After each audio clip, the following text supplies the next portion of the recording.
Right, everyone, welcome to the start of the Critical Subjects Architecture and Design School. It's a mad crush, but it's kind of meant to make you feel a collegiate atmosphere, yes? You can sweat next to people, you can get to know them that way. And the other rooms will not be as mad as this, okay? So look, my name's Austin Williams. I help coordinate this with our team. I'm sure you've met the team around here, from Janet, Denitza, Amelia, David, Martin. Where's Martin? Here. Oh, okay. Martin's excluded himself. All right, so it's a bit crazy, but what we're going to do, just as an introduction, so we've had a glass of wine, we've had a bit of a chat. Hopefully you've got to meet fellow students, people from different areas, because you do cover a wide area here, yes, from, unbelievably, there's people from Cardiff. There's people from Scotland. There's somebody who's flown in from Germany, would you believe, to be here. So, you know, there's a very heroic bunch here. And then there's a lazy bunch from London who we don't talk about. But anyway, and some of you are undergrads, some of you are masters, some of you are qualified. So, you know, it's a good mix, right? So get to know each other, learn from each other, network with each other, and hopefully we can kind of get to meet Armin later on when he comes back. But it will be a networky type event as well as educational, hopefully, yes. So the point of it is to try to cram in as much educational, what am I going to say, wisdom, interest, knowledge as we possibly can in the course of a couple of days, as well as doing a workshop on the Friday. But it's about you asking questions, okay? So you may be, hopefully you will be, confronted by some speakers and ideas that you don't formally agree with. Maybe you haven't thought about it, and you may find it to your dislike, or maybe you'll be convinced by it. But hopefully in the process you'll be able to rationalize and work out which ideas you agree with. You may want to walk out, I don't know, right? But hopefully you won't do that, yes? We're all adults in the room. If you disagree, put your hand up or shout out even, right? We don't mind, we don't take offense here, yeah? So, but it is about you asking questions. And if you've come with ready prepared questions, well done, because it means you've done some reading and thinking about it.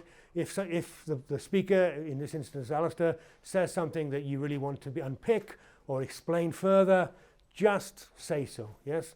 We're all friends here. There's no embarrassing question. Well, there may be embarrassing questions. There's always a stupid question, right? There's people who say there's no such thing as a stupid question. Well, there is. But it doesn't matter. It doesn't matter. Try your best, yes, and enter into the spirit of it. The more you contribute, the more you'll get out of it, and there's no embarrassment here at all, okay?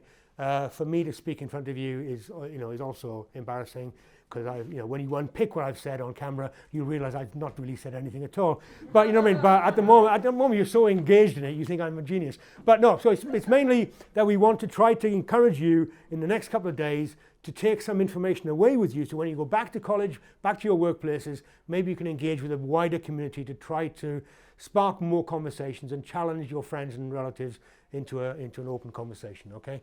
Because we do think the starting point of this, and Alistair and myself did the first one of these schools, which actually was called a winter school, back in 2011, I think it was, just to give you a snapshot of what that was, right? So if you think you're being hard done by now, but what we did then was we invited 36 students from all over the country, and they arrived in central London for a 9 o'clock start.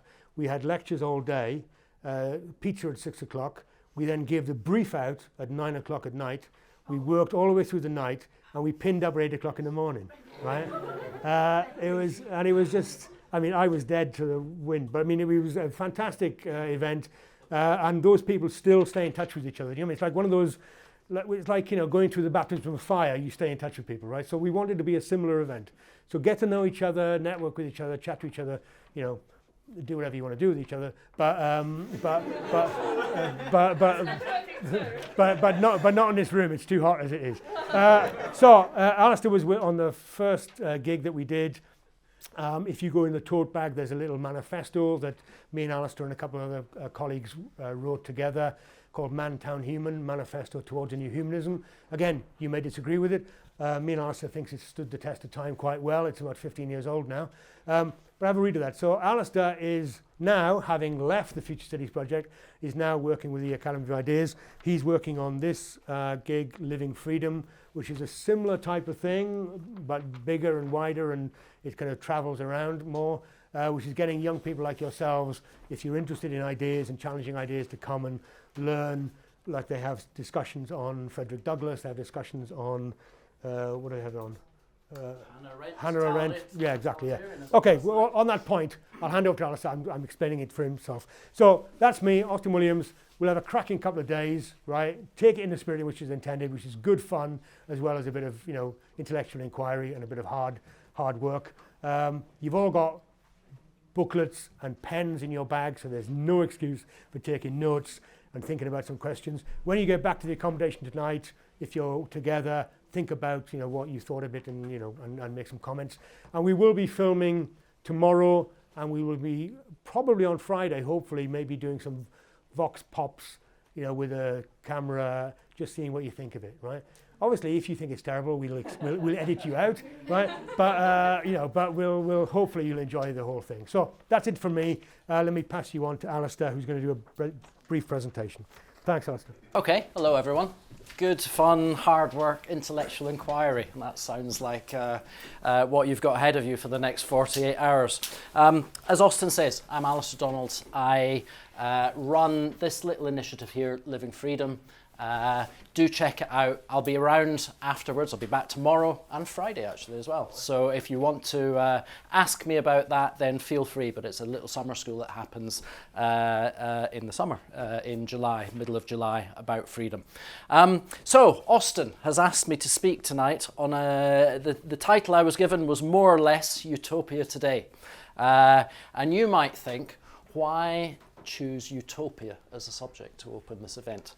After all, the 20th century ended with lots of people believing that utopia was outdated, discredited, dangerous even, given its association with totalitarian ideologies. But I think there's a number of good reasons for still being interested in utopia. In our own century, and particularly since the 500th anniversary of this little book, this is Thomas More's Utopia, which kicked the whole thing off, people have become reinterested in utopia again, something of a resurgence. Not least of all because I think that people think that given our current times as one of political and cultural malaise, they think that becoming interested in utopia could be a means of kick-starting something a little bit more ambitious to get us out of this period. So I think that makes utopia worth talking about. One commentator puts it like this: without utopia, we are simply victims of the future rather than its architects. And you, I'd imagine, want to be the architects of the future rather than the victims. So we should discuss it. So some of the things that we might want to reflect on a little bit are, what has utopia meant historically? What could it mean in our modern circumstances? Is it simply a kind of euphemism for optimism and blue skies thinking? Is it simply escapism? And do we even have utopians today? Because every time I look at utopia, it's always got a distinctly dystopian flavour to what's being talked about. So, to kick us off, what do we mean by utopia? Well, it's probably best defined, I think, as no place. You know, utopia is formed from the Greek ou, spelled O-U, which means basically no or not, and topos, which means place. Because of the similarity of the first syllable with the Greek eu, which means eulogy or good or well, then utopia has often come to mean good place, and that meant that people had to invent an alternative word for bad place, which was dystopia. But either way, utopias, dystopias, they're imaginary places that act either as expressions of desire or expressions of fear. The term utopia first made its appearance in this little book. Doesn't mean to say that utopian thinking started with Thomas More in 1516.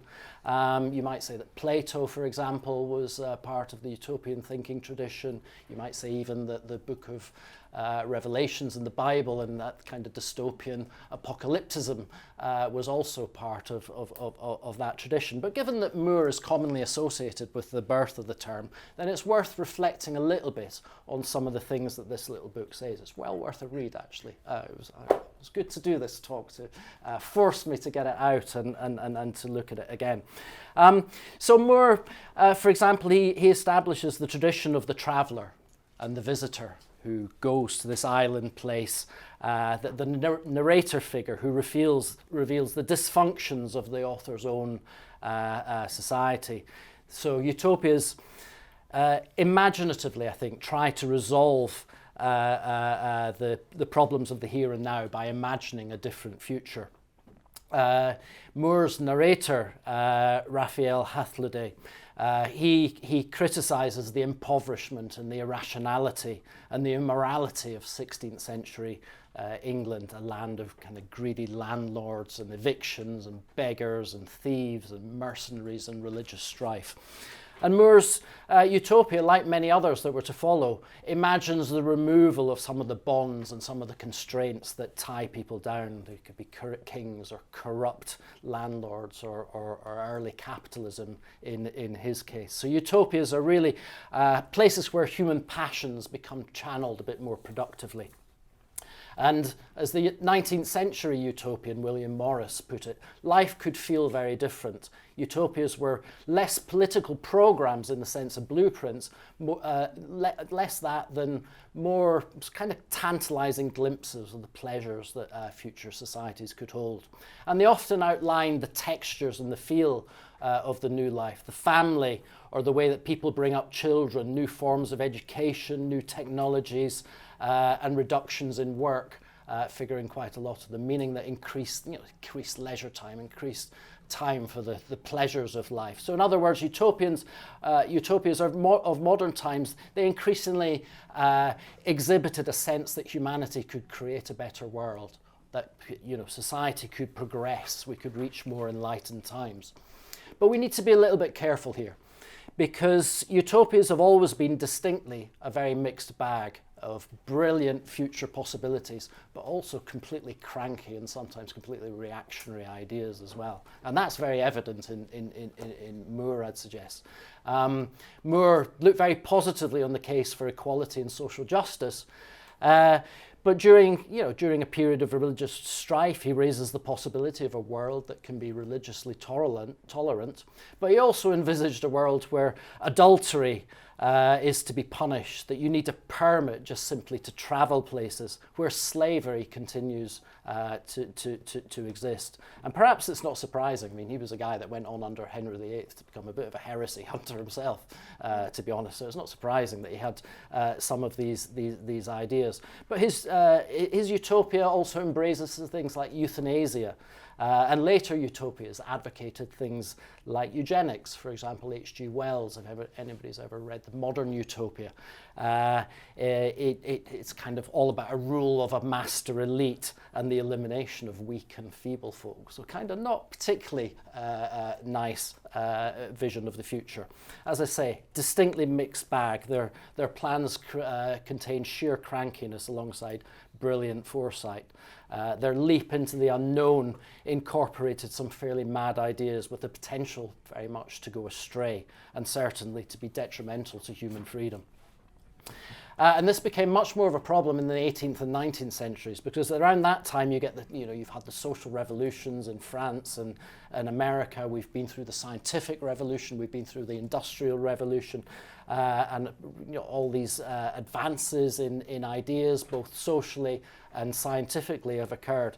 And increasingly, I think utopias came to exhibit an authoritarian impulse.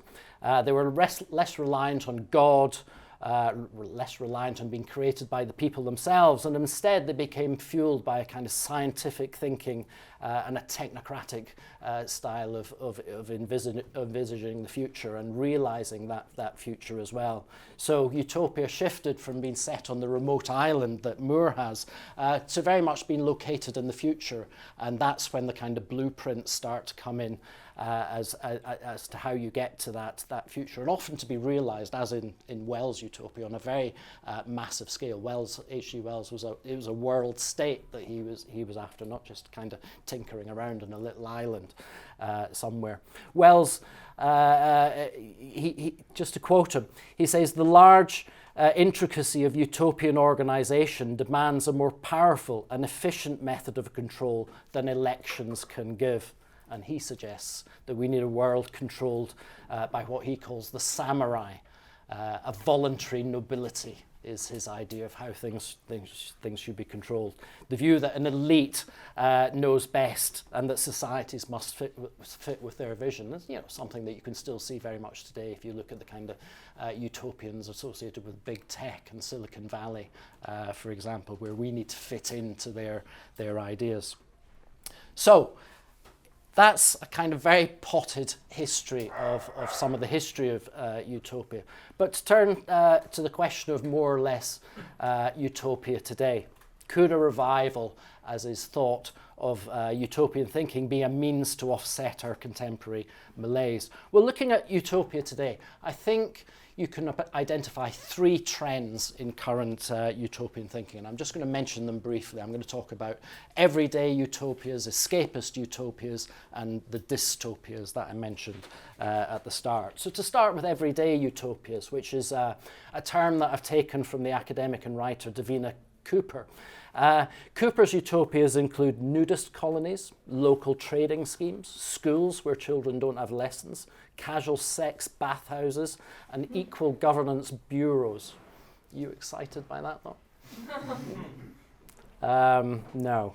Other everyday utopias include co-housing communities and eco-villages. One advocate of these sorts of utopias advocates a digital age of neighbourhood zero, communities clustered around Facebook groups, and disenfranchised work stays, which means that basically you work and you get a board and you get your room for free. So a kind of futurism meets feudalism type of utopia. And I think, do they even deserve the name utopia at all? I think is probably one of the questions that we might ask. They don't seem to take advantage of current or future possibilities very much. And instead, they seem to embrace many of the sort of contemporary constraints that we all know about and hear about quite a lot. So where Wells, for example, imagined transforming mobility, his utopia is very much one of future possibilities of mobility, to unlock new possibilities in how we live our lives. For these everyday utopias, they kind of take the hopelessness of our current transport systems, where you can't really move around because we're not really invested in this country in transport very much, and they say, oh well, our utopia is to stay at home. What sort of utopia is that? It's kind of defeatist retreat from ambitious ideas, I'd say. Sort of exemplifies the collapsing confidence, I think, of contemporary society rather than embraces change. So that's one type of utopia that I think you see quite often today. It's kind of everyday, but what does it really mean? The second is escapist utopias. This is what the academic Russell Jacoby this comes from his idea. Unlike everyday utopias, Jacoby's interested in how utopia can be enlisted to escape the current sort of quotidian everyday situation. So he's going to the opposite end of the extreme, if you like.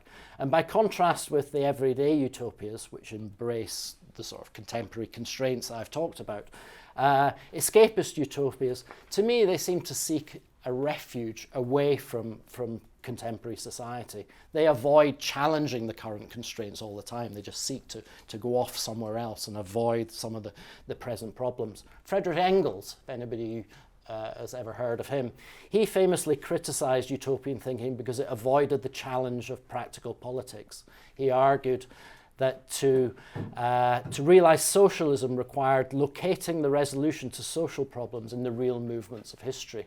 And I think escapist utopias probably take the exact opposite of what Engels thought we should do. In architectural terms, you might talk about the escapist utopias that, you know, if any of you have ever heard of Guy Debord, for example, and his artistic collaborator, Constant Nieuwenhuis. They created situations where you kind of drift around and you ignore the reality of what's going on. Others, such as Paulo Sorere's Arcosanti, if you've ever heard of that. There's lots of utopias that have, over the past 50 years or so, have often dreamt of taking refuge out in the desert, or even the more ambitious ones, and more interesting ones, to be quite honest, out in space, you know, developing space colonies and so on. Nieuwenhuis was a hero for Rem Koolhaas, if any of you know Rem Koolhaas, I'm sure you all do, who to his credit, I think, recognised the problem of the disappearance of utopianism. He once said that the blandness of the contemporary global city is really rooted in an absence of utopian drive. But what's his solution? Well, he talked about basically heading to the escape hatch in the form of staging these kind of vague uncertainties of the future city, seeding territories of potential. In other words, he kind of avoids the challenge of really imposing any order on the city. He runs away, I think, and escapes in these kind of vague ideas of staging potential. Without a concrete condition to challenge and negate, I do think that it becomes very difficult to concretely develop a sort of utopian impulse. I think it relies on rubbing up against something and challenging something. And without the specific political context to do that, they just seem, I think, too insubstantial. In reality, utopian wishes, they really need to be situated against something. So a perfect school, for example, needs to cite itself against some of the problems of schools today. Otherwise, it's kind of fairly meaningless. So I think escapist utopias are not necessarily a particularly progressive way to go. Finally, dystopian utopias. By far, I think the most dominant element of utopian thinking today mostly takes the form now of apocalypticism. I think. I don't want to imply, by the way, that that just because dystopias are sort of fearful visions of the future, that they're not useful. I think historically they have been very useful. I mean, you only got to look at something like 1984 or Brave New World, those brilliant dystopias from 60, 70 years ago, to know that they can really help you think about the future of society. And I think even the more sort of apocalyptic dystopias historically have been quite useful as well. They sort of cast a light on moral truths. They make sense and they give meaning to life, as well as offering the possibility, especially in the Bible, of redemption and of a better future. I mean, they were kind of positive things in a way. I think, though, the problem with the apocalyptic imagination today, and it's much less useful, I would suggest. It's less about the end of times and the possibility of redemption, and instead that the apocalypse becomes much more of a permanent condition that we inhabit within the present. It's something that we're stuck in for now and the future. You can see that in the kind of endless talk of ecological disaster and global warming, the disease and pandemics, from AIDS a few decades ago through to COVID today. The migrant crisis and the looming threat of AI particularly seems to be the one that really captures the dystopian's imagination today. And the way that the current apocalypticism is ever present in the here and now, and forevermore, is evident in that very famous, if you know Greta Thunberg, you'll have no doubt definitely heard her talk about our house is on fire. You know, the apocalypse is here now. The American writer Susan Sontag, a while back now, suggested that we were living through apocalypse from now on. So there's this very much sense that the apocalypse really envelops us in the here and now and will remain with us forevermore. So very different from the type of apocalyptic thinking of the past. And the problem, I think, with dystopia today is it has come to frame and fuel how we see events in the here and now. It doesn't really invite any route out of our current predicament, but fuels a constant demand from policymakers, actually, to take note and to work out how it is that we can constrain our own activities to avoid this kind of dystopian future, whether that be through reducing our consumer goods or stopping us travelling so far or staying locked down to avoid spreading diseases or basically reining in our ambitions for technological development. Perhaps worst of all, the favoured outcome of dystopia today is a post-human world. You know, and if you look at the dystopias today, and this is especially the case actually within architecture, often the human figure is the one that's entirely diminished. You know, whether it's the ruin-porn cities of decayed, uninhabited buildings, overgrown with nature, the eco-city that prioritises green roofs or green walls, and you sort of get the sense that human beings are not meant to go in there because they'll disrupt this lovely, beautiful green nature, or the smart city with its machine living and driverless cars because AI is supposedly far superior intelligence to human beings, and you know, driverless cars, at least they get rid of us problematic humans behind the wheel.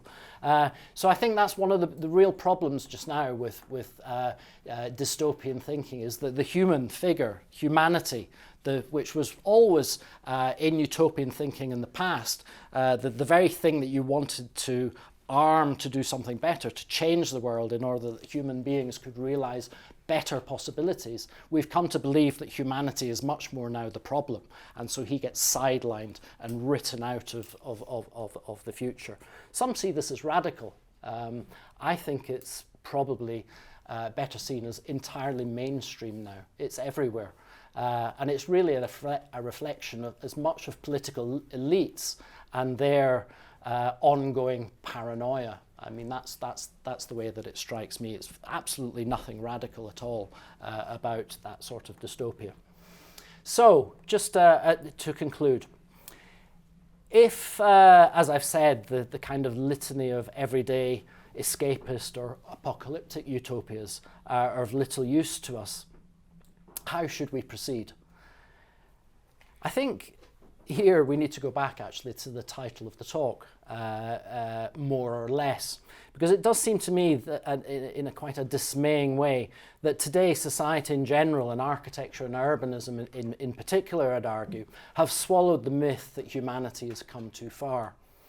That the current problem we face is centred around human society, and we need to enable a situation where human society does less and less, that we should have less freedom, we should have less travel, less building, less material goods to be able to live our lives.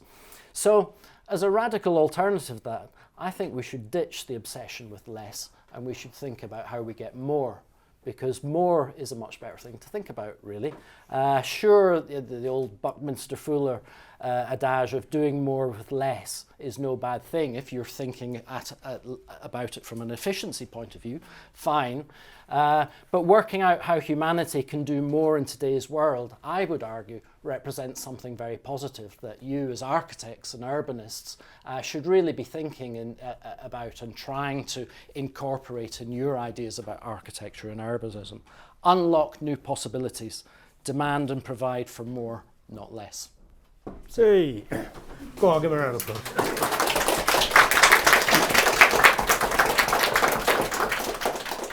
Even written by Thomas More. The clues, it's all code. Anyway, look, I'm sure that a few things were said there that may have aggravated you or went against the grain, or maybe you endorsed. But have anybody got any comments or questions or anything you want to add or critique to that? I can see a hand at the back of a very. Can I go one further back to the? Hi. Do you want to say who you are so we get to know people looking at your badge? My name is Sahar. I'm studying at Cardiff University. I guess my question is, when you say more, is that within existing frameworks of doing things?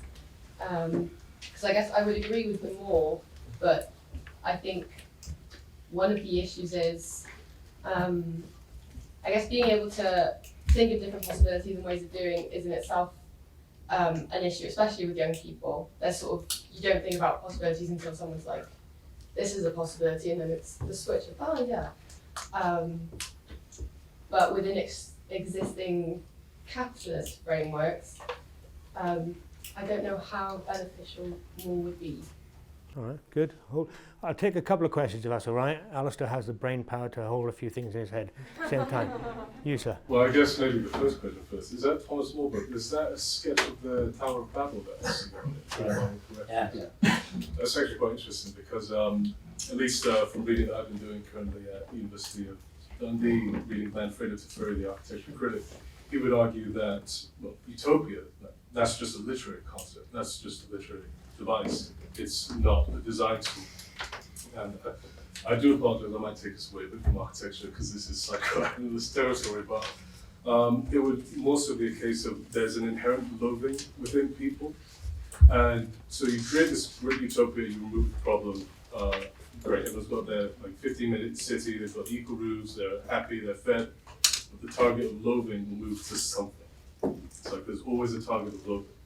And so within architecture, would it potentially be better to sort of, instead of just propose, look, we're going to make your life better? Because I think we've seen within political controversies, we had a 15-minute city. It's a great idea. I get to walk to the local shop, perfect. But there's been great pushback from that by many different political factions. Now, you might say it's under different assumptions, there's been propagandas in one of the regions, but there does seem to be an inherent loathing that it might potentially be the case of trying to figure out, okay, it's not the space that is the issue, it's in sort of transforming the people within that space that is more so the coherent issue. If anything, is to even be utopia. It's absolutely, utopia is just a literary device. You don't bring about utopia, you bring about personal transformation also. Okay, can I just quickly ask, so in terms of like this generic, what do you say, inherent loathing, is that inherent amongst us all? Is it incipient among some of us, or is it a particular type of person that has that? I'd say that within regards to like Lacan and Christeva, more so than Freud, it would sort of be an inherent loathing. So, like my project right now is situated within Cumbernauld. Cumbernauld was a new town, considered utopian vision. Everyone hates it. It's got the cool. What was it? Carbuncle by Ian King. So it's like, okay, and people loved it at the time. There is a dialogue, there's a contradiction within the very inhabitants then. So it does seem to be that there's a case of, there is a loathing, and sometimes, usually for political reasons, that's targeted at very specific aspects. Okay, it was actually the National Gallery extension that was called a carbuncle by the present king. So Waitley saw Cumbernauld. Anyway, one more question. I saw a hand. Yes, you sir. Or a gentleman. Okay. So my question is actually related to the first one about, can you clarify more about the concept of more that you mentioned in the end? So like my question is it possible to actually strive for more or achieve more without involving more? Because like the history of architecture, from my perspective, is always about expanding the idea of the architect, the artist. So it's from the Kantian philosophy of the genius, it's now expanded to the racialized, gendered others. And with post-humanism, it's also like adding to the agency of non-humans in architecture. And so I don't think post-humanism is about entirely abandoning the idea of humanism. It's about expanding it. It's about how we can embrace the agency of this genius figure.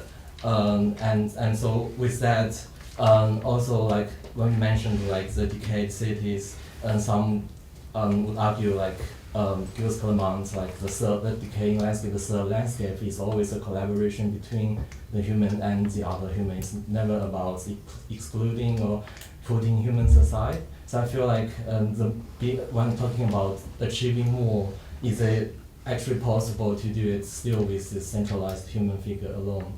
Wow, very good. Can I hold your thought? Because before mine does explode. Do you want to have a go at those? Well, I mean, fair enough.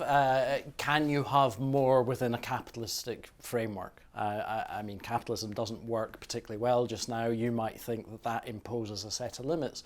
But to me, the thing about capitalism just now is we don't even try to do what capitalism allows us within the limited amount of developmental possibilities that we've already realized. So some of the things that even we've realized the capacity to do in the last 10, 20, 30, 40 years, we don't make full use of. I mean, we already have the capacity with the technology that we have to push much, much further and to do much more. It's a bit like the travel situation. We have the capacity to actually travel quite far, quite quick these days, but everybody's trying to put the travel genie back in the bottle because people have come to the conclusion that we've gone too far, that we travel too much, that travel creates carbon emissions and all the rest of it. So that we're not pushing up against the boundaries of capitalist limits is the problem to my mind just now. If only we were, actually, because that would raise then some interesting questions about how it is that we revolutionize our circumstances to create those more things. But we don't even take advantage of what we have at the moment, and that seems to me to be a real problem. On the 15 minutes, I mean, I hate 15-minute cities, and I would gladly see them wiped off the face of the earth, because to me they represent everything that is about it's the kind of everyday utopia. You know, it's the kind of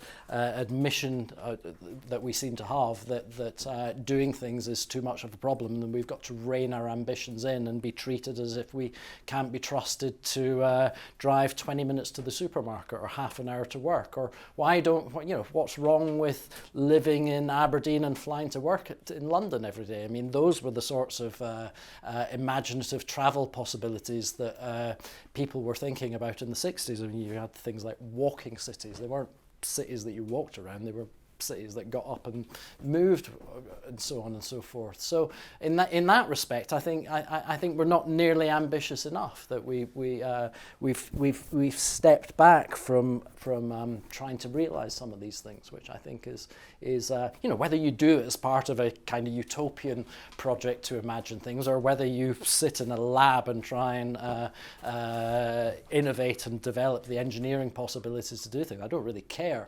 but I do care about the fact that I think we don't think about these things enough, and we have the possibility and should do those things. Right. Do you want to give the last let it go? Because I'm going to have a go at 15 minutes, isn't it? Yes. Yeah. No, you. What was? Don't ask him to repeat it, for God's sake. Nature. What was it? You want humans to humans and nature to be together in harmony, effectively. Am I caricaturing you too much there? Yeah, in a nutshell, yeah. Well, I think the reality is that nature has developed more beneficially with humankind in charge, because you might say that we fit naturally together. You might enjoy sitting in the garden or whatever. That's fair enough. Who am I to criticise you for doing that? But the landscape is much more beautiful at points that humanity's taken control and decided that it can manipulate nature to suit it. I think that makes something better of nature rather than leaving it in its natural condition. And that, to me, is the tragedy of some of the bigging up of places like Detroit and some of these ruin porn type cities, because what's really been talked about here is the benefits of nature compared to humanity inhabiting these places. Detroit being a prime example, because it was the exemplar of early 20th century America that used new technologies to transform the human possibilities of how we live. Good. I think there was an element of the question which was about efficiency and the fact that, you know, humanity's always been about doing more with less. In some respects, I sense that from your question. Again, I don't want to parody it too much, but there's an element of that which I think is part of the human progressive I think the Buckminster Fuller thing was fine. That's fine. But on 15 minutes, you should come back. It's a very complicated question, very good question. So we're not ignoring it. We just probably haven't worked it out. And we're in the bar later. And we're trying to avoid answering it because we don't know the answer. But the 15-minute city, I only think that, I mean, I don't mind, right? There's an element of, if I just came downstairs, you know, came out of bed, and then I went into my cinema, and then went into the supermarket next door, and, you know, then went to a school or something, you know what I mean, and my work was in the basement, you'd think, what a fantastically efficient way of living, right? That the travel element was actually minimized. Partly there's an element of the COVID mentality which actually makes me regret that, resent that, reject that. Do you know what I mean? That actually the lockdown mentality of being stuck in one place just doesn't have the same horizons as I think it should do. Travel broadens the mind. You know, going to see more places is a wonderful thing. And secondly, the interesting thing is that the more we talk about 15-minute cities, the more you realise nobody's building any more cities, right? So if they were building a 15-minute city, then I'd maybe get it. Right? But at the moment, what it means is that your existing city, where I live in North London, I work in South London, what does that mean? Do you know what I mean, right? So it's like if you were to build a new city where everything was efficiently arranged, cracking, right? But that's not what's on the agenda. So there's a kind of fake conversation about this 15-minute city, which I really find odd. And that's partly me. I don't know whether loathing is the right word, but, you know, there's a resentment. There's a curiosity or there's a cynicism about it, which you can understand in some respects. Yeah? I mean, I was in Oxford last night. Oxford is the place where 15-minute cities have probably made most advance in the whole of England. And everybody really hates them because you cannot get around. The city centre is devoid largely of traffic. No one can get to the restaurants or the cinemas that they want in time. Everybody's forced into enclaves. If the city is about having access to a whole load of people and a whole load of activities, then the 15-minute city seems a reversal of that. Are you being 15 minutes? No, I knew you'd say Oxford because I'm from near Oxford. I don't live in Oxford, but it's always used as an example. I think it's a problem in the UK in particular where local authorities have no power to introduce carrots, they can only introduce sticks. And if Oxford has in the past had significant congestion problems, and it's a historic city with lots of built fabric that, in my view, is interfered with by having excessive vehicle movements in the city centre and around, the local authority has no power or no funding to be able to introduce an alternative to driving. They have no power to do that. They have no money to do that. And that is a uniquely UK problem, I think. So what the local authority does is the stick of saying you can't drive here. Instead of saying, you know, say like what anti-Burnham might say, we're going to introduce cheaper buses, better buses. We're going to try and get you into the city without your car by making it better to use an alternative. Because he has the devolved power to be able to do that a little bit, the Oxford City Council, they don't have that power, so they can only introduce the punishment against driving into the city. Now, I'm against the punishment approach, but I think it's a bit of an unfair conversation that's had in this country because no one actually gives cities in the UK the chance to develop a transport system similar to that of London, similar to that of Copenhagen, Amsterdam, whatever. They're not given the chance to do that, so they can only, that's my point. Okay, good. I think we'll let that stand as a valid contribution before we get people from Manchester criticising Andy Burnham or praising him. You had a point, mate. Yeah, so I was just kind of wondering where you guys stand on when something is a utopia and then when it doesn't become a utopia, because early on you sort of defined it as not in place, and that sort of, you know, makes the word or whatever, so that's sort of insinuating that a utopia can only exist in like our imaginations and not in reality. But I think a lot of people would argue that someplace like Dubai would maybe be a utopia, and because, you know, they're employing stuff like, you know, like the government and sort of corporations, they're housing the people, and feeding them and giving them work and stuff like that. But would that then be a utopia because it exists, right, in the real world, when the definition of a utopia is pretty much saying that it doesn't exist?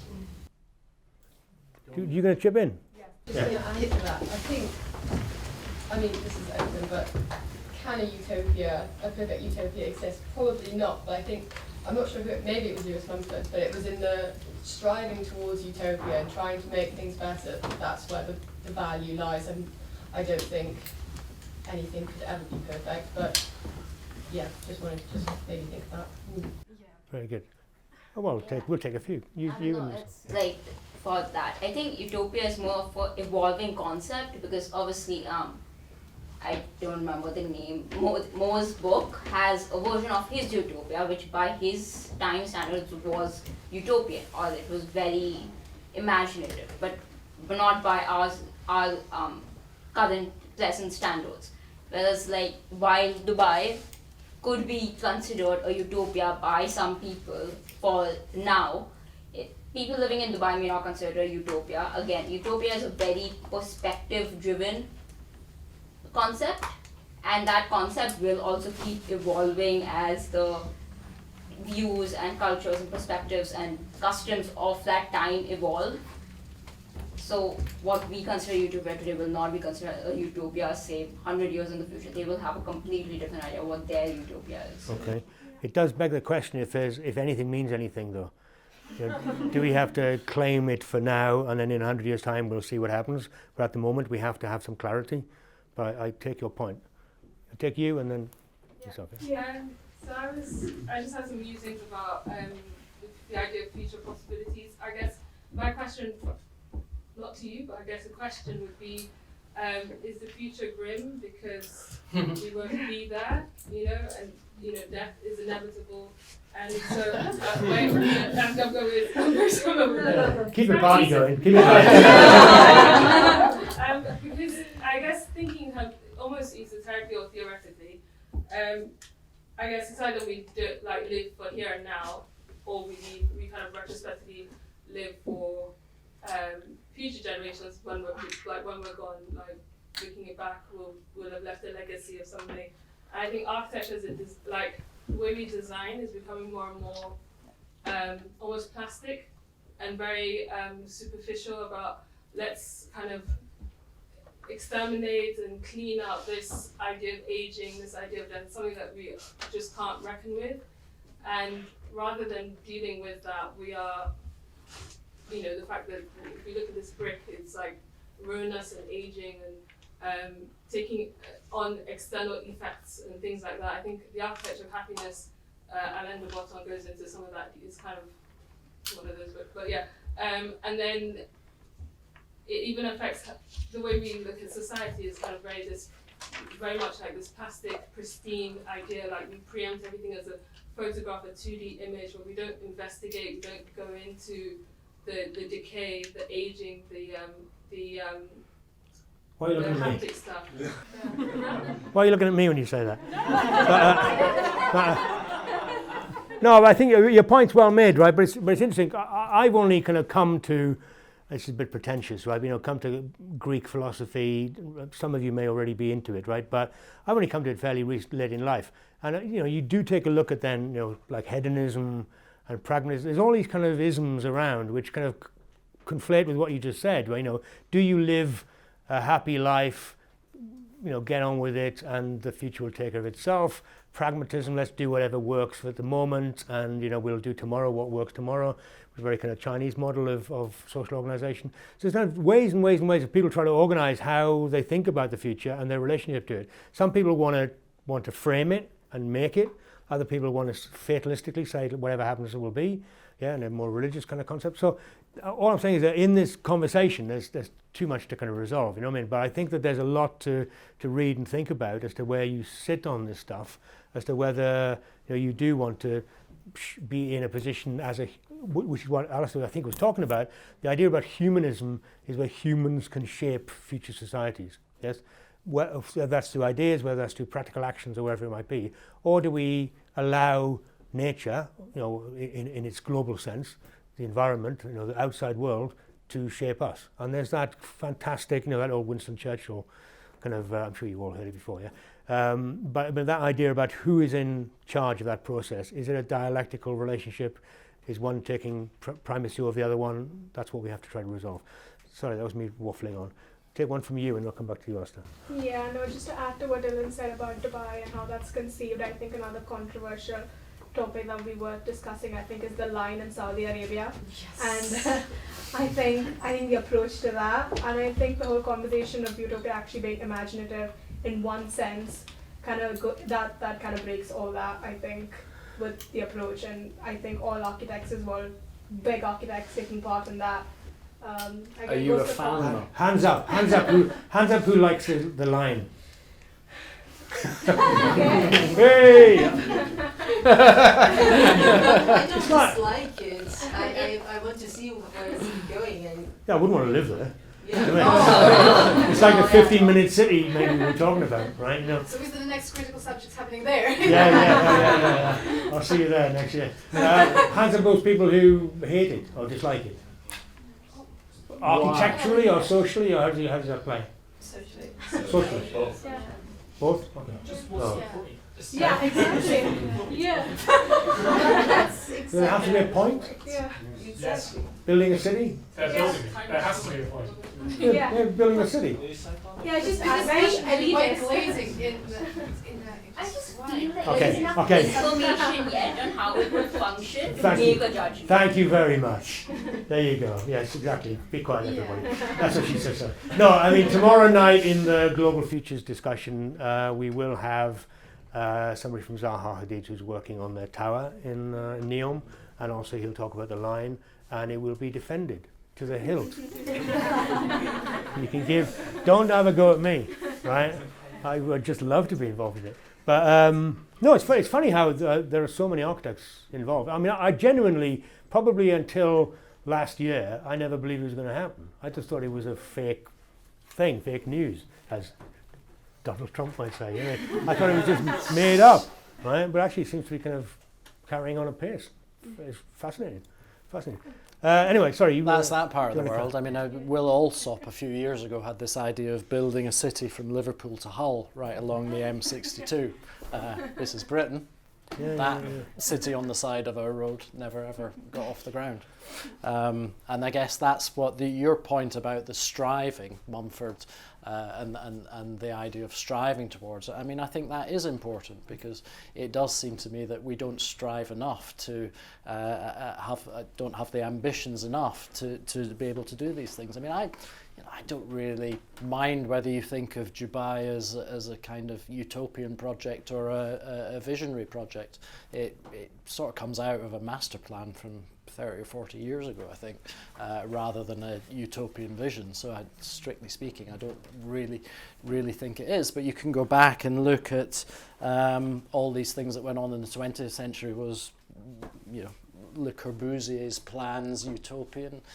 You could argue probably that the social context in which he made those plans was one of striving a lot more than today. So they actually were probably more plans that he thought he could achieve rather than were just kind of utopian dreaming in the way that some of the utopian thinking has happened over the centuries. So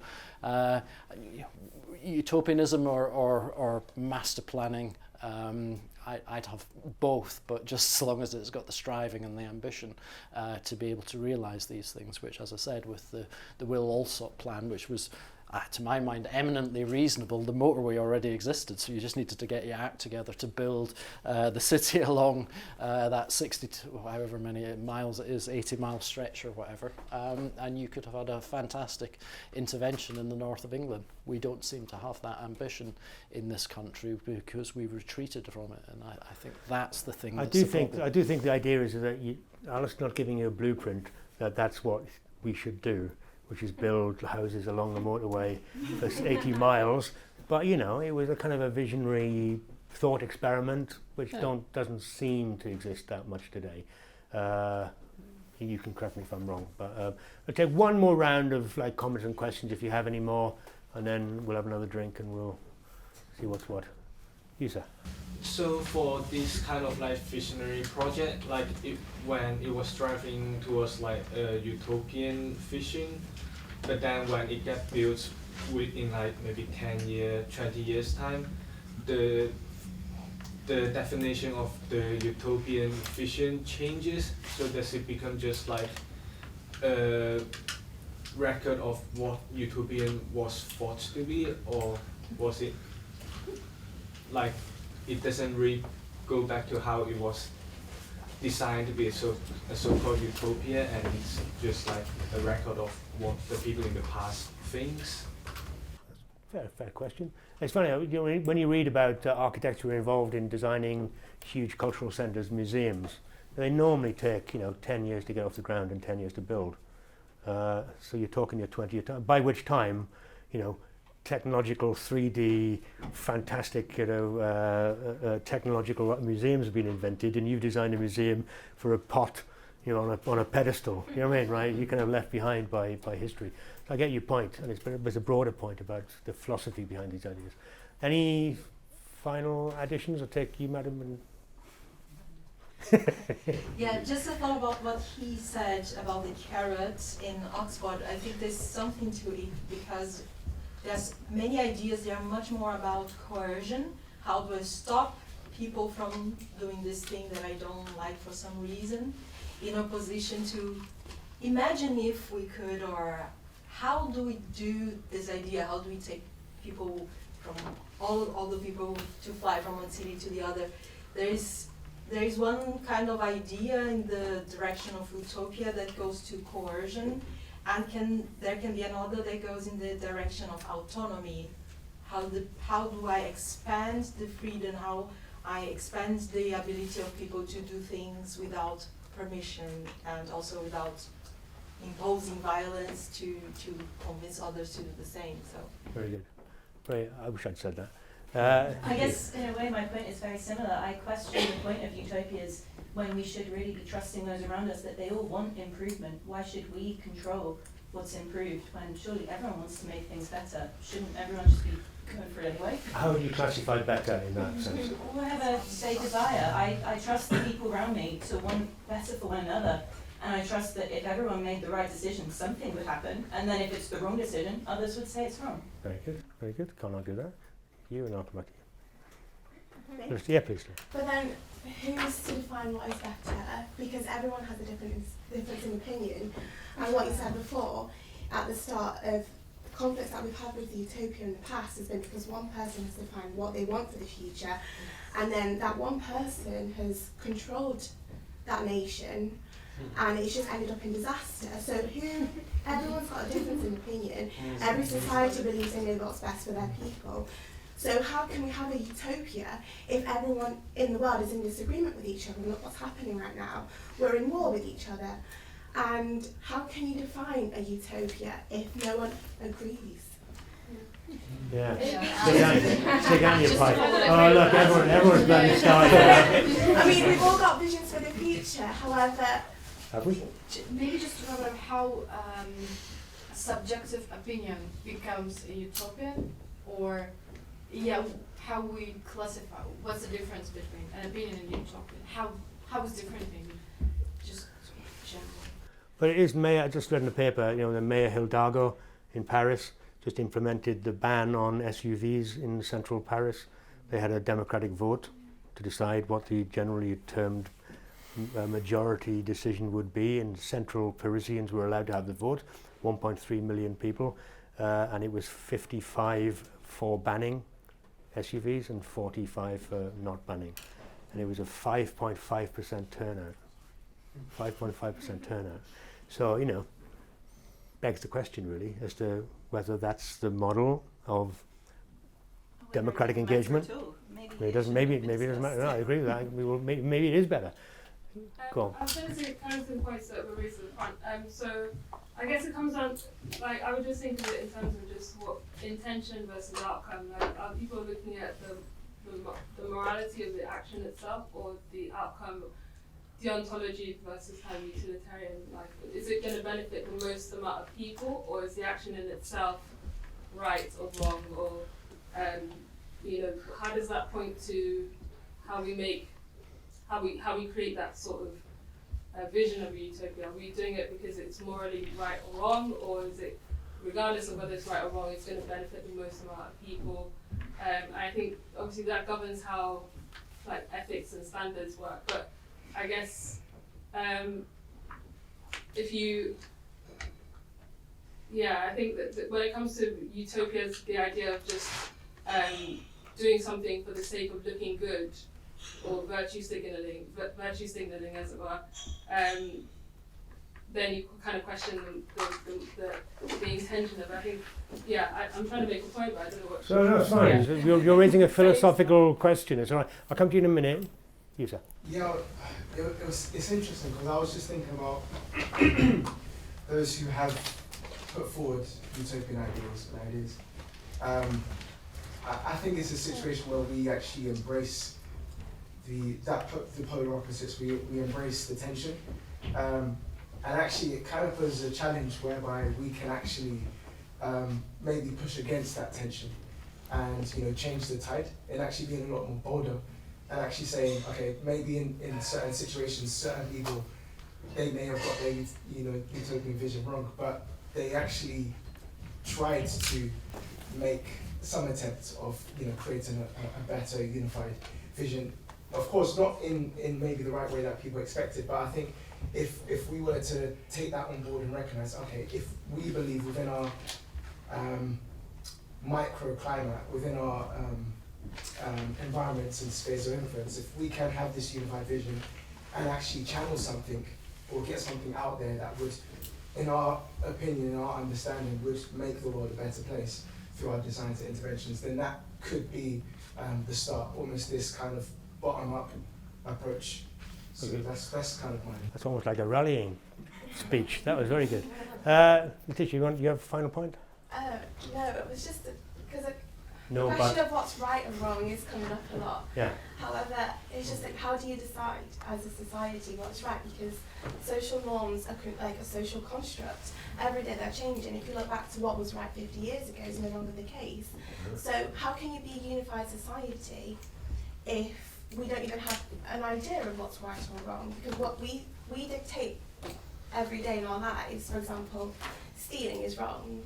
But for example, what's in the Bible is different to what, as a society now, we're trying to progress, and like women's rights and things like that. So how can we build that utopia when we've got things as religion, and then we've got feminism, and then we've got all these things that are evolving in society, and we know that's going to be different in 100 years' time as well. Very good. I think unified society is part of the utopia vision. Like that's whenever you picture utopia, you picture a unified society. But even things like sustainability, for example, you said we're not pushing our boundaries. However, how can we push the boundaries if we're moving towards a zero carbon environment? That question's hanging in the air. Final point. Yeah, I was just going to say that I think the solution to this dilemma just comes to the freedom of self-association, in the sense that you say how can we as a society agree on something. I don't think we should agree on something as a society, as long as we have some intra-subjectivity, as long as we have some groups of people who can agree and stand something together, and as long as we're not harming each other, then... But that's the problem, we're not standing as a unified... Yeah, because the system is designed in a different way, we can't do that. No, but he's saying unified society, but with conflicting ideas within it. I mean, whether that's the West with its party system or whatever. I mean, there's disagreement. We all have disagreements, right? But we seem to get on all right. I'll make a banner of that. That's very good. Right, sorry, Alistair, finish off. We'll have a little drink after. Yeah, I mean, I think maybe we don't want disagreement pushes it too far. It's you want conflicting views in order to work through people's different opinions to arrive at, if not everybody thinking the same thing, and then at least some sort of general consensus as to how you might proceed, which is democracy, really, isn't it? I mean, that's the way that we do things, or ideally we do things, and as you said, quite often the utopian idea, the utopian city has come about in times where there's a very distinct tier of people within society that want to impose their particular solution on it. Now, you might say, is that a good or a bad thing? I mean, in some ways, you could say that we're in a stage of society just now where we have a reluctance to push forward any ideas, that everything is about consensus, to the point of view that you probably, as an architect, could spend your entire life in community consultation without ever building anything. So that's a kind of retreat from taking being able to take decisions, which I don't think is a good thing. I mean, what would happen in China? What would your idea of China be? Should they have waited to build 400 homes for 400 million people until everybody had a little community consultation exercise, or should someone have had the confidence to take on the project of building something that would get millions of people out of poverty, albeit lots of the solutions not particularly good and already falling apart in some instances and needing renewed? But then, is that not what cities and architecture are all about? So there's a tension there that I think just needs to be worked through in all sorts of situations, because, as you say at the back, the tension is the right thing. I think tension is a good thing. It's potentially a creative thing, because you've got to push up against whatever it is that's constraining you and work your way through how it is that you resolve things. And I think that's what's, to go to your point, are utopias, do you always need to impose them? Well, obviously they haven't always been imposed, they haven't always been built, but it is interesting to go back through and look at the different utopias from the last 500 years and see what was the issues that were really that people were interested in all the different times they were written, because they provide a sort of historical archive of the way that societies were thinking, albeit amongst some of the more cranky people in life that have ever written things, because that is ultimately the nature of a lot of these documents, that they're written by slight weirdos, to be quite honest, but they've got interesting ideas and they were up for imagining how the future could be different. And that, I think, is something to hold on to and to celebrate. And that's the good part of the history of utopia, is that at least in the past, that willingness to think, to really try and imagine how the world could be different is a very positive one. And I think we miss, the utopian thinking today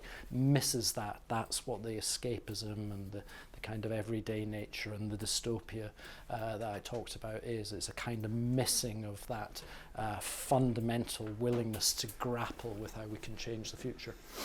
Very good. So if there's ever an example of dystopia, it's this room.